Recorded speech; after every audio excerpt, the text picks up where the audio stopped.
deployed. They were at the top of the screen, but they'll make their way back towards Earth and be recovered by our recovery vessel, Doug. As a reminder, those fairing halves, one was flying for the 4th time, and the other was flying for its 6th time.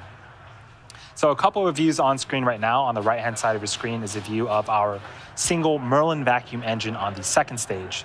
Those Starlink satellites that we have been talking about all webcasts, those are located on the opposite end of that engine. On the left-hand side of the screen is a view from the top of our 1st stage looking down. Its job right now is to head back towards the drone ship, a shortfall of gravitas, and make its 6th landing attempt.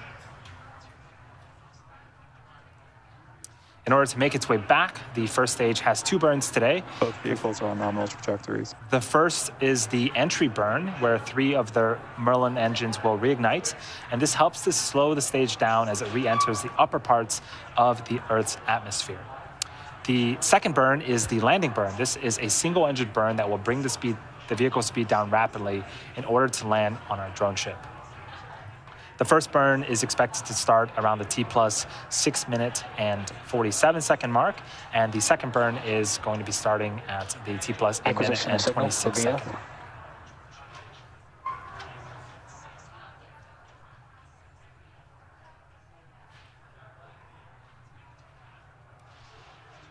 So we are still a few minutes away from the next milestone.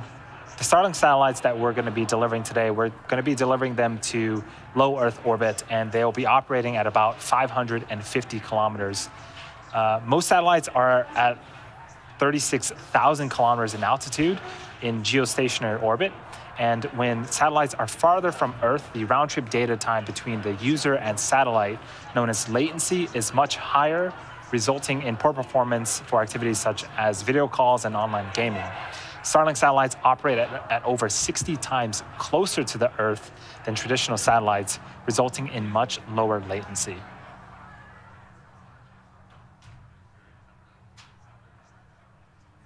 Things continuing to go well for both stages.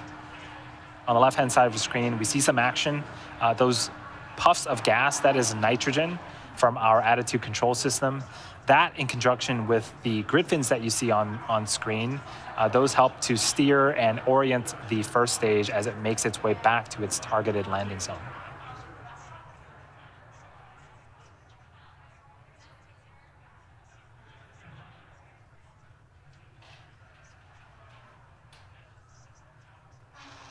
So we are about 20 seconds away from the first of 2 burns on the first stage. 3 engines on the Merlin, 3 Merlin engines on the first stage will reignite and help to slow down that stage before it hits the denser parts of the Earth's atmosphere.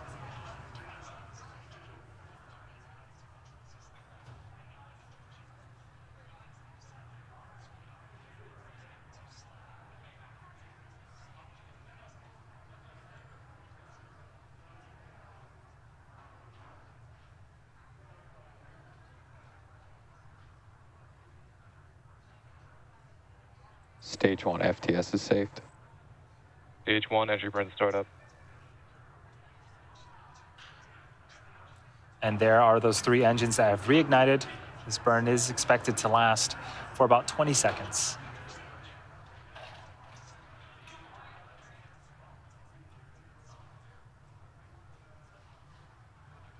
Stage 1 entry burn shutdown.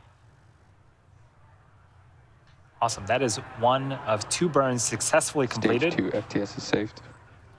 In about a minute, we have a couple events happening in rapid succession. So we'll have the landing burn start on the first stage, and then as that is ending, and as our first stage is going to be attempting its 6th landing on our drone ship, we are expecting second engine cutoff on the engine that you see on the right-hand side of your screen, followed by the call out for successful orbital insertion.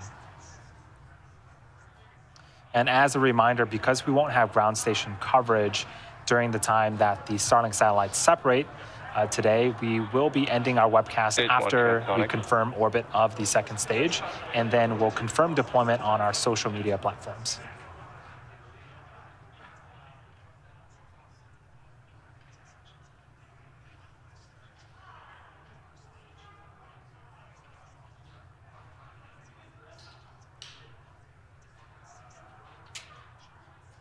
just under 10 seconds away from the landing burn of the first stage. For now, we are enjoying some Stage 2 is in terminal great views guidance. of the second Stage 1 stage landing rolling burn. vacuum engine.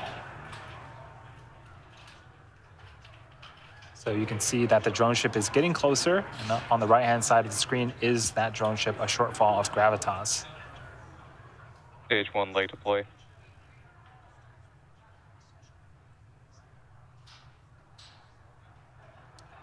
Does look like the video cut out for a little bit. And hearing some cheers here in Hawthorne. And there's visual confirmation that the first stage has landed for the 6th time. And this marks our 106th overall successful recovery of an orbital class rocket. That includes both Falcon 9 and Heavy first stage landings. Good orbit insertion. So during that time, we also got a successful second engine cutoff of the second stage, and you just heard the call out for good orbital insertion. And as previously mentioned, although payload deploy is scheduled to occur around the T plus 15-minute mark, we won't have ground station coverage to confirm successful deployment until about T plus 1 hour and 20 minutes. For those of you that are interested, we'll keep the audio-only countdown nets up on our YouTube channel, and then we'll confirm successful payload deployment on our social channels. But that is going to be bringing our webcast to a close today. Thank you to the Range and Federal Aviation Administration for supporting today's mission. And of course, thank you to all of our viewers and all of our Starlink customers using our service at this time. Thanks for joining us for our third and final launch of this week, and we will see you again soon.